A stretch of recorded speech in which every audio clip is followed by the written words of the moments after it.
thought I would do the music thing. Never wanted to play guitar when I was a kid. Got a family full of musicians. Very unappealing. I was like, screw that. I'm not doing that. They're trying to put me in lessons as soon as I was old enough to walk around or whatever. So I was like, nah. And then picked one up one day. All my friends were playing. Turned out I could do it a little bit. It was interesting. Right around the same time I got into, you know, all the classic rock stuff you get into as a young man. And yeah, got hooked. You start off with like the one string thing. It's like, oh, hell yeah. I learned like, you know, Smoke on the Water on just the low E string. And then, you know, you learn some open chords or whatever. You learn the intro to Stairway to Heaven or something. For me, I wanted to learn just songs. Like the concept of getting through an entirety of something, you know, because learning riffs is one thing. You can play a little bit of a riff, whatever, you know. If you can get through. So Beatles songs and stuff like that for me was like a big thing. I think the song thing always was most important to me, and then yeah, even as time progressed and I got a little bit better and the lessons kind of shifted over to like, do you want to learn how to tap, or like, you know, should we try some fusion-y style? And that was the kind of the part that I was like, I don't really know, you know, and that's probably why most of my songs are still like, you know, open chord, just chugging along, kind of that kind of vibe.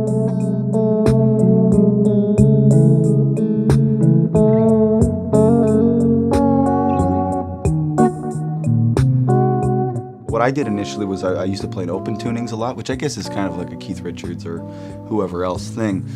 But in a way it was like, if you change all the, you know, tunings and then you have no idea where to grab chords anymore, it's like you learn it from scratch again.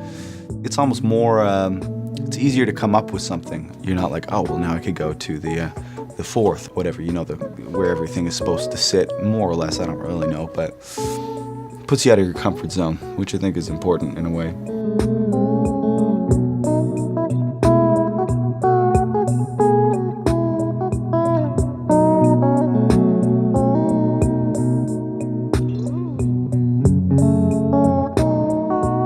Guitar is it's the people's instrument, you know? Anybody can play guitar, you give it a couple, well, I don't want to say that, but anybody can, you know? It's very welcoming. Couple chords, you're ripping. You're playing Neil Young, no problem. You're rocking and rolling. If it feels the most like it's just coming out of thin air, or like you don't really understand where it came from or anything like that with guitar playing or songwriting or whatever, I think that, like, for me is like, how did this happen? You know, it's like, makes it special.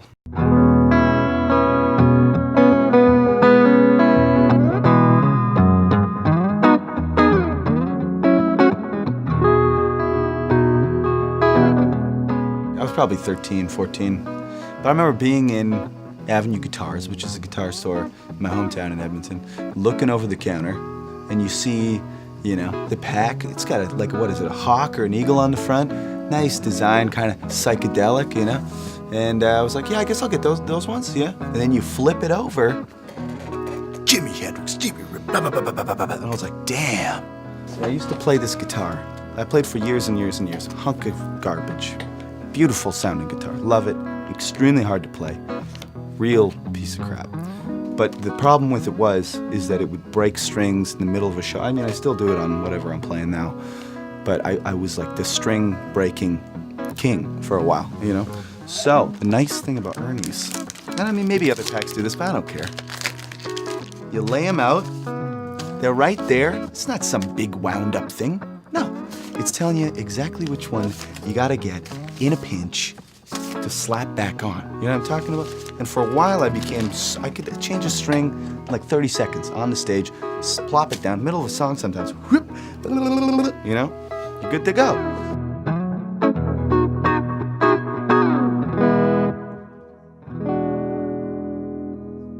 I mostly play 10s for the most part. I've gone through phases of using 11s, or even when I wasn't as on top of everything and a little bit more of a broke man, I'd kind of, whatever I had was like, okay, we're playing 14s for this show, whatever, you know.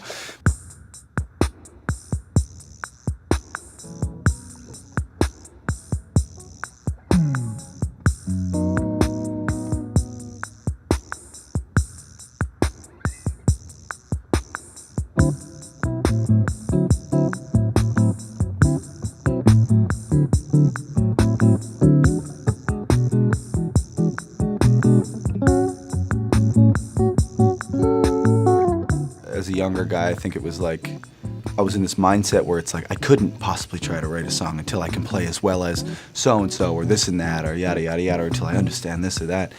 I think for me, a big thing was going out to local shows in my hometown, or because we didn't get a lot of touring bands. We kind of live in the middle of nowhere in Canada, so it was just other kids my age. And I didn't really realize it was going on until I got into high school and I started going around. There were these kids my age that were playing these guitars, and they didn't have fancy guitars or fancy amps or anything. Couldn't play that well, you know, or some of them really could, but a lot of them couldn't. And it was like an attitude thing, and people were enjoying it. And it was, you know, so that kind of was like an eye-opening thing to me. It's like, oh, you can just do it, you know, you might as well just do it.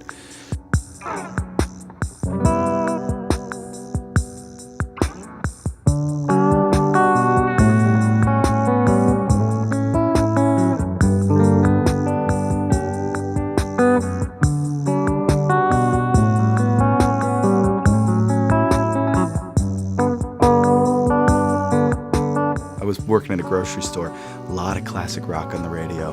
One thing I always had a rule, no guitar solos. No, not cool, not cool. All of a sudden, guitar solo in every song, and like the crappier, the better, you know? Super simple chord progressions, as few chords as possible. Keep them straight, major, minor, maybe a dominant seventh, no problem. And that was the record this record called Rock and Roll Nightclub. It was like the one that people, they were like, oh, this is cool. I was like, what? You know, I was kind of joking around in a way, but having a great time.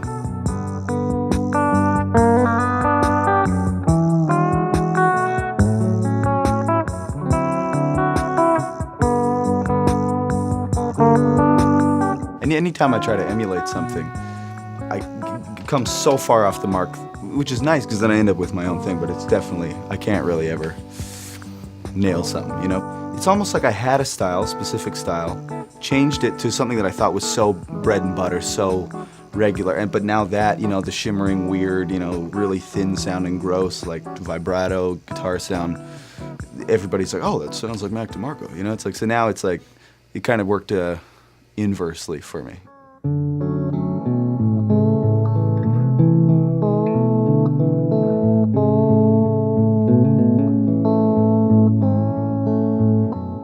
I mean, maybe it's my generation, you know, ADHD, whatever we all have, I don't know.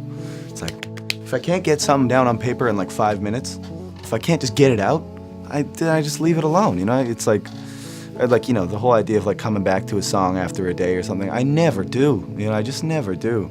The ease of the equipment is part of that, but I think also the ease of not really worrying about or like trying things or just leaving scraps or whatever, just, I don't want to say sloppy, but I want, you know, it's like just, the initial blast is often the most pleasurable. I did my last record on the computer and I had, you know, had a bunch of plugins at my fingertips, and it was just like, I had to delete them. I was like, this is no bueno. And now I sometimes I'll record at the computer or do a tape machine, but like, essentially it's like, it's printed there, maybe I'll flip the phase on there, but it's coming back out here, and this is all I got. You know, if I can't twist it with my fingers, it's not happening. Like, not anymore.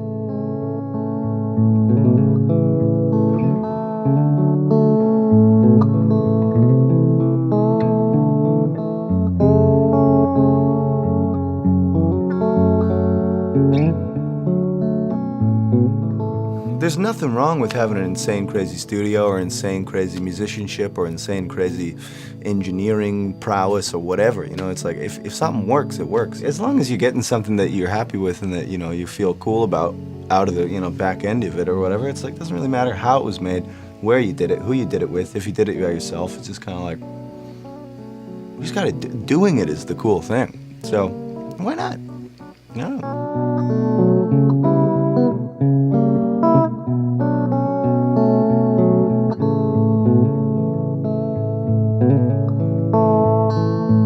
Kids ask me a lot, like, how do I get on a record label? Like, how do I get on a blog? How do I, you know, and it's kind of like, yo, don't worry about any of that. Like, just do it. If you like doing it, do it. And if it works out, that's great. If not, at least you're enjoying yourself. You know what I mean? Because for me, it's, you know, the internet and the videos and the yada, yada, yada. I'm not trying to be Mr. Sexy Rockstar guy. I'm wearing sports sandals right now. Whatever, you know? I didn't shower this morning. I don't, you know.